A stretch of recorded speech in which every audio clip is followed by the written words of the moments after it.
오늘 이 자리에 나온 모든 분들을 예수님의 이름으로 환영합니다. 미국에서 있었던 일입니다. 어떤 두 명의 젊은 청년이 함께 술을 마시고 이제 도박장으로 향해 가고 있었습니다. 근데 마침 그곳에 이제 교회가 있었는데 교회에서 광고로 이번 주 주일의 말씀은 제목이 이렇습니다 하고 이렇게 제목을 적어 놓은 것입니다. 그 제목이 죄의 싹슨 사망이라 이렇게 딱 적어 놨습니다. 그래서 두 명의 젊은이가 가다가 한 젊은이가 그 말씀 제목을 보고는 이렇게 친구에게 얘기합니다. 야, 이제 나 교회 가야겠다 이렇게 얘기하는 겁니다. 그러자 다른 친구가 말립니다. 야, 교회는 무슨 교회 가냐, 우리 지금 도박장 갈 건데 빨리 가자. 그랬는데 그 말씀을 읽고 생각한 그 친구는 아니다, 교회 가야겠다 라고 하고 다른 친구와 거기서 이별을 합니다. 그래, 넌 가고 나는 여기 가겠다. 그리고 시간이 지났습니다. 도박장에 간 친구가 30년이 지나서 감옥에 가 있게 됐습니다. 감옥에서 TV를 보고 있는데 30년 전에 헤어졌던 그 친구가 TV에서 나오는 거예요. 대통령 취임하면서. 미국 대통령이죠. 실제로 미국 대통령 클리브랜드의 실화라고 합니다. 한 사람은 말씀을 보고 돌이켜서 말씀을 따라 살아서 인생이 바뀌었고, 한 사람은 계속 술 취해서 도박을 하며 흥청망청 살다가 결국은 감옥으로 가게 되었다는 것을 우리에게 말씀해 주시는 예화입니다. 성경의 말씀은 오늘도 우리에게 말씀하고 계십니다. 요한복음 16장에 예수님께서는 나는 포도나무고 우리는 가지라고 말씀하시면서 우리가 그 나무에 딱 달라붙어 있으면 열매를 맺는다고 말씀합니다. 우리가 예수님께 딱 달라붙어 있으면 열매 맺는 삶을 살게 되는데, 그렇다면 딱 달라붙어 있는 삶의 방법이 무엇일까요? 그것은 우리가 잘 아는 바로 그것입니다. 말씀과 기도입니다. 우리가 말씀과 기도를 통해서 예수님께 착 달라붙어 있으면 우리의 삶은 열매 맺는 삶이 되는 것입니다. 그래서 오늘 이 시간은 이 말씀에 대해서 말씀하는 게 아니라 말씀을 묵상하는 법에 대해서 짧은 강의로 설교를 대신하고자 합니다. 우리가 말씀 안에 거하는 것, 말씀을 묵상하고 말씀을 읽는 것에도 몇 가지 방법들이, 절차가 있습니다. 오늘 본문에서는 예수님이 4절에 보면 사람이 떡만으로 사는 것이 아니요 하나님의 입에서 나오는 모든 말씀으로 살 것이라고 우리에게 말씀하고 계십니다. 예수님께서 마귀의 시험을 이길 때 무엇으로 이겼냐 하면 바로 신명기 8장 3절에 나오는 이 말씀으로 시험을 이기시고 말씀으로 승리하신 것을 우리에게 가르쳐주고 있습니다. 그러므로 우리도 말씀을 읽고 묵상하고 그것을 간직하고 있을 때 말씀이 우리를 승리로 인도해 주시는 것입니다. 오늘 이 내용을 조금 더 알고 싶으신 분이 있다면 하정환 목사님이 쓰신 큐티 스타트라는 책을 보시면 좀 더 자세하게 순서를 그렇게 말씀하고 있습니다. 말씀을 읽는 데는 특별히 말씀을 묵상하는 데는 크게 세 가지 단계가 있습니다. 말씀을 읽는 것, 말씀을 묵상하는 것, 그리고 그것을 행동하는 것, 바로 기도의 단계입니다. 그런데 이것을 말하기 전에 먼저 성경의 목적에 대해서 말씀을 드리고자 합니다. 책은 책의 목적이 있습니다. 이 책을 우리가 보통 책을 읽을 때 크게 두 가지 정도의 목적을 가지고 책을 읽게 됩니다. 한 가지는 정보 전달입니다. 이 책을 읽음으로써 우리가 새로운 지식을 얻고 지식을 전달하는 정보 전달이 책의 목적입니다. 또 두 번째는 이 책을 읽음으로써 우리가 즐거워지는 것입니다. 그래서 책을 읽는 것, 독서하는 것은 지식을 얻거나 즐거움을 얻는 것이 목적입니다. 그런데 성경을 읽어도 우리가 지식을 얻기도 하고 즐거움을 얻기도 합니다. 그런데 중요한 점은 성경을 읽는 첫 번째 목적이 지식을 얻거나 즐거움을 얻는 게 아니라는 것입니다. 책과는 다르다는 것이죠. 그럼 성경은 왜 읽느냐? 성경 읽는 목적이 뭐냐? 성경을 읽는 목적은 하나님을 만나는 것입니다. 성경을 읽는 목적은 하나님을 만나서 내가 변화되기 위해서 성경을 읽는 것입니다. 그러니 성경을 지식을 위해서 읽을 수도 있고 즐거움을 위해서도 읽을 수 있지만 성경을 읽을 때는 마치 하나님을 만나듯이 읽어주시면 그것이 더 훌륭한 목적에 합당한 방식의 읽기라는 것입니다. 자, 성경의 목적은 하나님을 만나는 것인데 하나님을 만나면 우리가 읽는 이 성경이 우리는 보통 성경을 읽고 이게 내용이 뭐지? 이렇게 해석을 하지 않습니까? 근데 반대로 말씀이 나를 해석해 주는 단계가 오게 됩니다. 하나님의 말씀이 나의 인생을 해석하는 것, 그것이 하나님의 음성을 읽는 성경 읽기 방법입니다.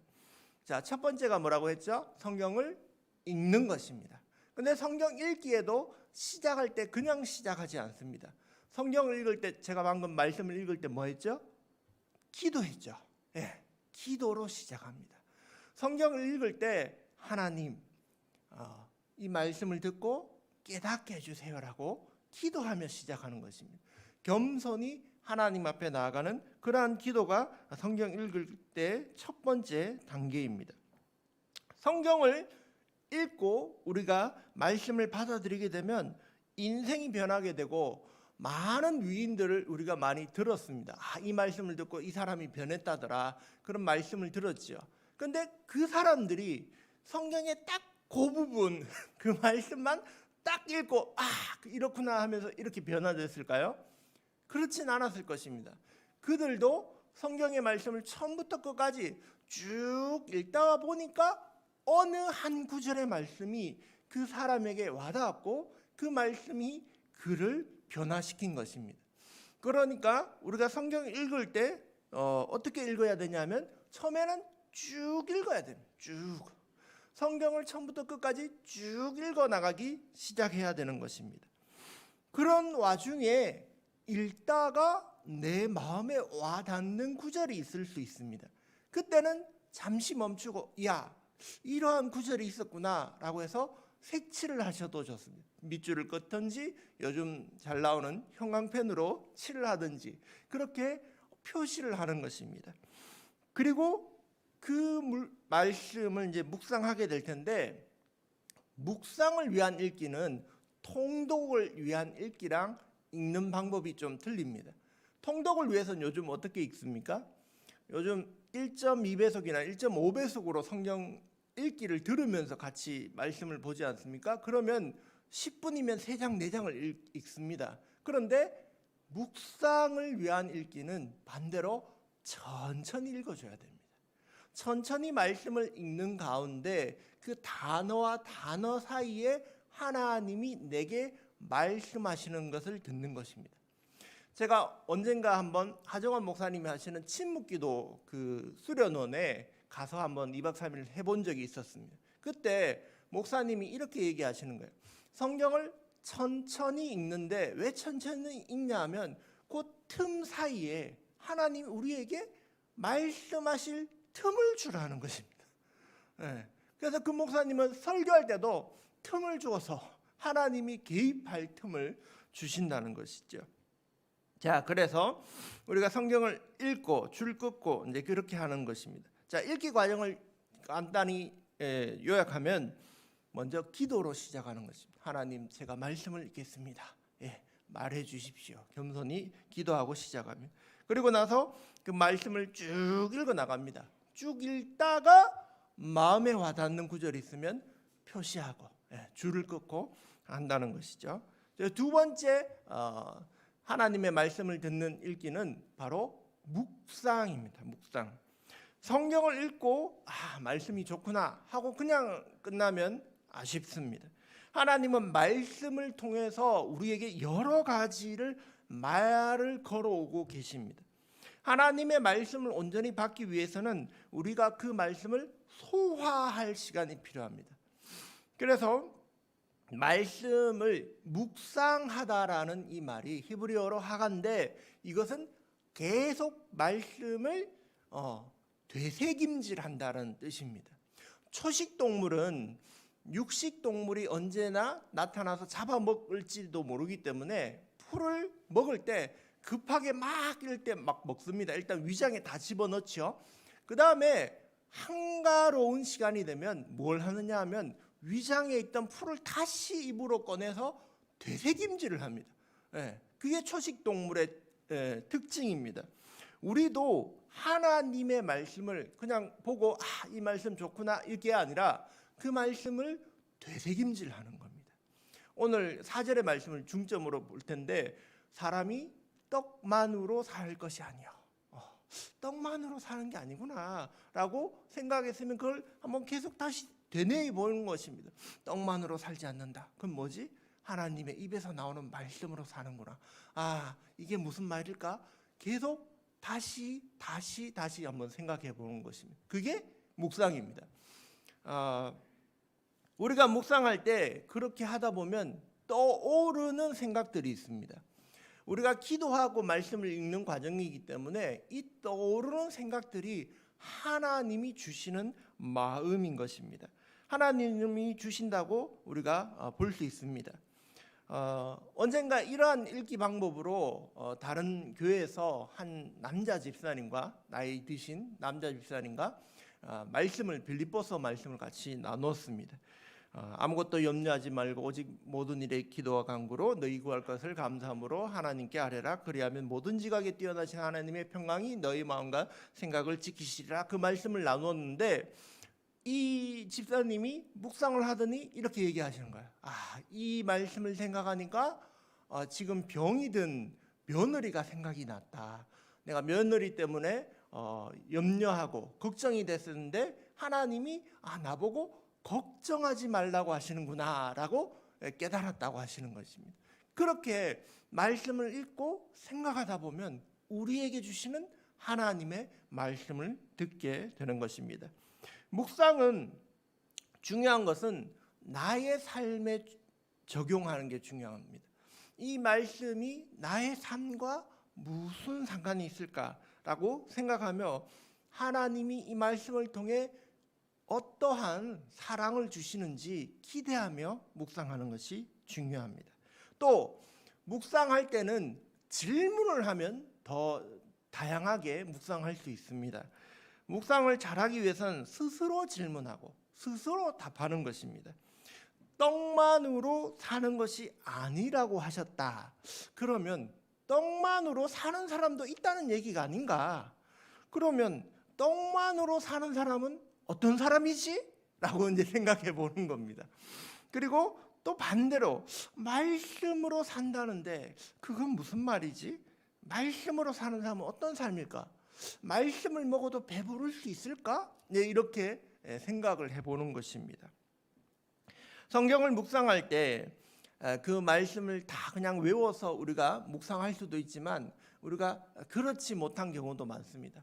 그러면 어떻게 하느냐 하면 그 마음에 와닿은 말씀을 작은 종이에 그것을 적는 것입니다. 적어서 그 말씀을 아침에만 큐티하고 말씀을 묵상한 게 아니라 점심때도 그 말씀을 보고 그것을 저녁에도 보고 시시때때로 보면서 다시 한번 생각하면서 반복하는 것입니다. 하루 종일 말씀을 곱씹으면 새로운 또한 말씀의 은혜를 주시는 것입니다. 하루 종일 말씀을 묵상하다 보면 어떻게 될까요? 하루 종일 예수님과 착 달라붙어 있는 삶이 되는 것입니다.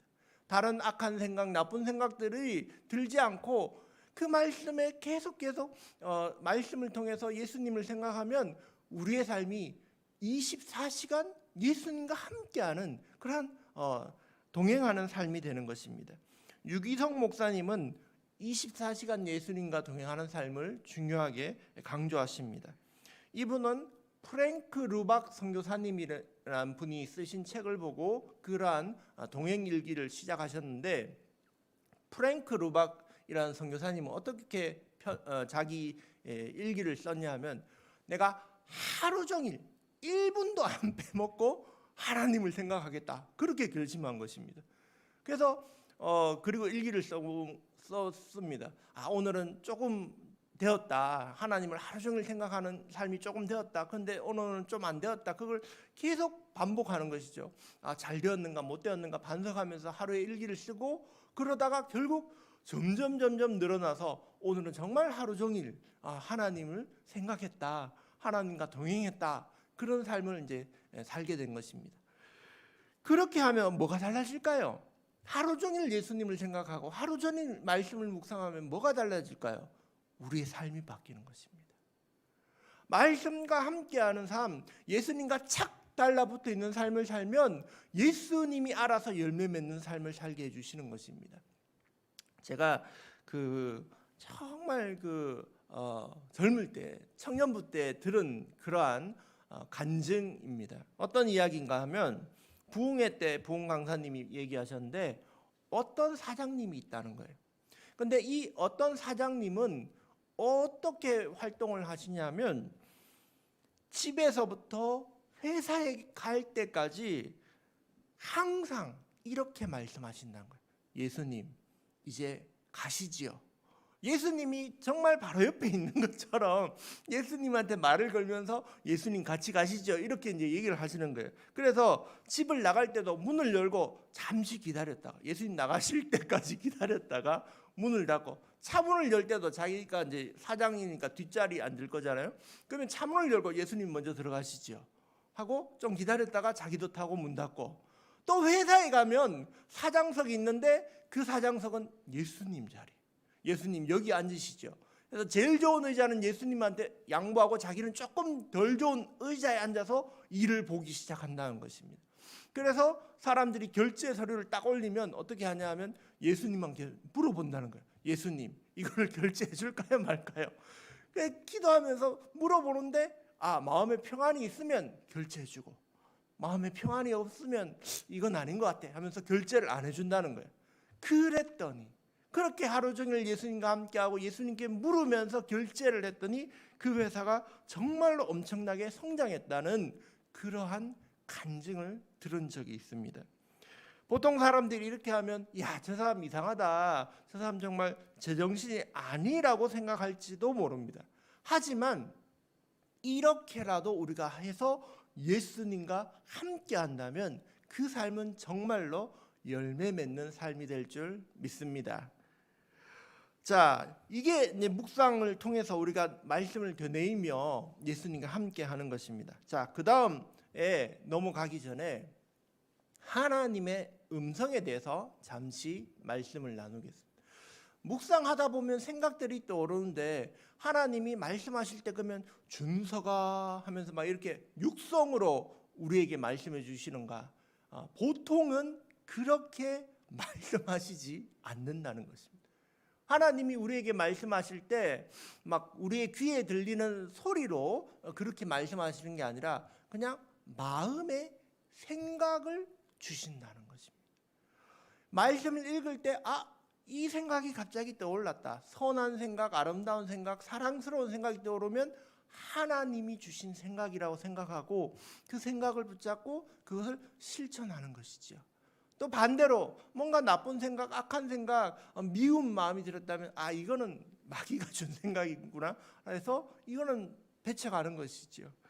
우리가 하나님의 말씀을 듣고 음성을 듣는 것은 단순히 그냥 막 하나님한테 전화했는 것처럼 그렇게 통화하는 게 아니라, 말씀을 읽을 때 그 말씀이 떠오르면서 우리에게 하나님이 말씀하신다는 것입니다.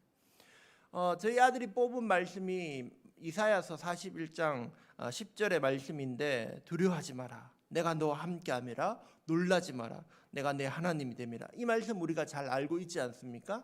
근데 이 말씀을 우리가 읽고 가지고 있으면 언젠가 두려울 때 이 말씀이 생각나는 것이죠. 두려워하지 마라. 내가 너와 함께한다. 그것이 바로 하나님의 음성이라는 것입니다. 자, 그러면 마지막 세 번째 단계, 기도. 기도는 어떻게 하는 것이냐? 기도는 행동입니다. 기도는 지금 하나님께 말씀을 읽고 말씀을 묵상해서 마음에 떠오르는 생각들을 하나님께 물으면서 내가 그렇게 하겠다라고 결단하는 기도입니다. 먼저 기도할 때 예수님께 물어봅니다. 예수님, 오늘 이 말씀을 읽을 때 이런 생각들이 떠올랐는데 왜 이런 생각이 떠오르게 해주셨습니까? 라고 물어보는 것이죠. 그리고 예수님께서 이 얘기 마음에 또 생각을 주실 것입니다. 네가 더 기도하면 좋겠다. 누군가를 더 사랑해라.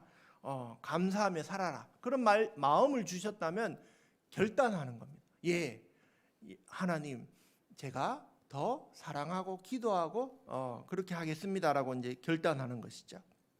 그게 기도의 삶입니다. 사람이 떡으로만 살 것이 아니요 하나님의 입으로부터 나오는 모든 말씀으로 살 것이라. 이 말씀을 묵상할 때 저에게 떠올랐던 것은 떡만으로 사는 사람을 부러워하지 마라 라는 마음이 떠올랐습니다.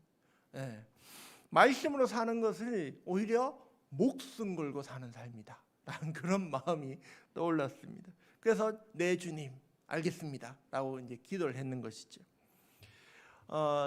제가 신학대학교 신대원을 다닐 때 기도를 가르쳐 주시는 교수님이 계셨습니다. 영성신학 교수님인데 유혜룡 교수님이라는 분이 계셨습니다. 근데 이분이 기도에 대해서 말씀하시면서 기도의 예화로 이런 이야기를 하셨습니다. 자기가 가르치는 그 학생 중에서 하나님께 이제 기도하고 그렇게 말씀을 읽고 하는데 하나님이 갑자기 이 학생에게 말씀하신 거예요. 이 학생이 어떤 학생인가 하면 학교 앞에서 자취하는 그런 학생이었습니다. 학생이 밥솥이 있었는데 어느 날 밥솥이 새로 하나 생긴 겁니다. 그래서 하나님께 기도하고 있는데 마음에 떠오르기를, 야, 너 밥솥 2개 있지? 예. 하나를 옆집에 밥솥 없는 신학생에게 주어라. 이런 마음이 드는 것입니다. 근데 교수님이 이렇게 얘기하시더라고요. 그 학생이 이렇게 대답했다고. 아니요, 하나님, 싫습니다. 하나님이 말씀했지만 이 신학생이 이제 거절한 거예요. 근데 이유가 있습니다. 하나님, 제가 식혜 좋아하시는 거 아시잖아요. 하나는 밥솥으로 밥을 지어야 되고 하나는 밥솥으로 식혜 만들어야 됩니다. 하나님 못 줍니다. 이렇게 대답을 했다는 것이죠. 그 다음 날 또 이 신학생이 기도를 합니다. 근데 하나님이 또 마음에 감동을 주시길, 예, 너 여러 가지 살림 도구가 있는데 안 쓰는 그 냄비가 있지? 예, 그거를 옆에 신학생한테 줄 수 있니? 또 그런 마음을 주셨어요. 그래서 이번에는 신학생이 이렇게 대답했습니다. 예, 그거는 줄 수 있습니다. 그건 주겠습니다. 라고 그렇게 대답을 했다는 것입니다. 유혜룡 교수님이 이 이야기를 들려주신 이유는 우리가 하나님의 음성을 듣는 것까지는 좋은데 그 다음에 뭘 하냐 하면 예라고 순종하지 않는 경우가 있다는 것입니다. 근데 순종하지 않아도 좋은데 그 다음에 계속해서 기도는 하라고 얘기하시는 것입니다. 우리가 혹은 때로는 내가 지키지 못할 그런 것이라고 생각할 때라도 기도는 계속해서 드려서 하나님과 항상 통하는 그러한 삶을 살라고 우리에게 그러한 예화를 말씀해 주셨습니다. 이러한 성경 말씀 읽고 묵상하는 방법이 렉시오 디비나라는 성경 읽기 말씀 읽기 방법입니다. 거룩한 성경 읽기라고 번역되는데 이것은 놀랍게도 기독교가 1000년 이상 해왔던 영성 수련의 방법입니다. 여러분, 말씀 읽고 기도하고 묵상하는 가운데서 하나님의 음성을 듣게 되시길 바랍니다. 그래서 하나님과 탁 달라붙어 있어서 24시간 하나님과 함께하는, 예수님과 동행하는 그러한 삶을 사시면 좋겠습니다. 마지막으로 한번 4절 말씀 같이 한번 읽어보겠습니다. 예수께서 대답하여 이르시되 기록되었으되 사람이 떡으로만 살 것이 아니요 하나님의 입으로부터 나오는 모든 말씀으로 살 것이라 하였느니라 하시니. 떡으로만 사는 사람은 목적이 없는 사람입니다. 떡으로만 사는 사람은 그냥 이기적으로 살아가는 사람입니다. 그러나 말씀으로 사는 사람은 하나님께 영광 돌리기 위하여 사는 사람입니다. 삶의 목적이 있는 삶입니다. 시편 1편에 나오는 주야로 하나님의 말씀을 묵상하는 사람입니다. 하나님의 말씀으로 그렇게 복된 삶을 사시길 예수님의 이름으로 축복합니다.